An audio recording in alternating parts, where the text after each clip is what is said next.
In this video, we're going to give you a brief overview of HTML5. Hypertext Markup Language, otherwise referred to as HTML, played a real vital role in making the web a better place to hang out.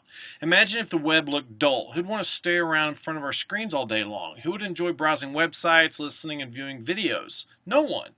So with the fast advancement of technology, the demand for a better coding experience in creating web pages has pushed HTML to its limit, and thus a better version was created in the new standard of HTML5. There's a lot of great new things that HTML5 supports, like new elements, new attributes, full CSS3 support, video and audio, 2D and 3D graphics, local storage, local SQL databases, and web applications. So the ability to support audio and video is also new in HTML5, making it easier for developers to add video and audio using the tags video and audio. Another good thing about the audio and video selectors is that it's supported in all major browsers. With HTML5, drawing graphics is simplified with the new elements like the canvas selector, inline SVG, and the use of CSS3 2D and 3D transforms. Web and mobile development is so much easier with HTML5. Here are some of the features added that make the whole development process easier.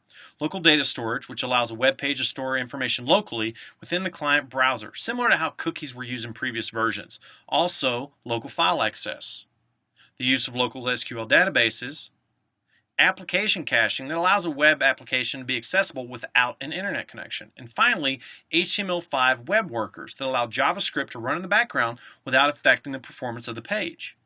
Ideally, semantic elements should describe their purpose clearly, making it easier for developers to understand.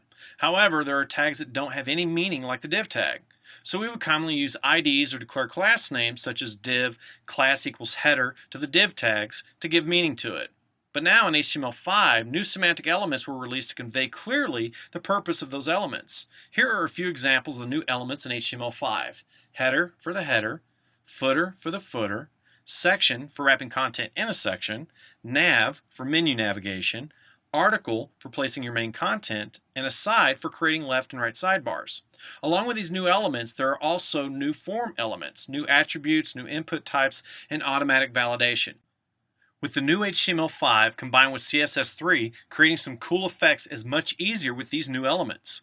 New selectors, new properties, animations, 2D and 3D transformations, rounded corners, shadow effects, downloadable fonts, and much, much more. So there you go. I gave you a brief overview on what's new in HTML5. There's a whole lot more of the new stuff in HTML5 to cover. So in our next video, we'll walk through all the new elements in HTML5. See you there.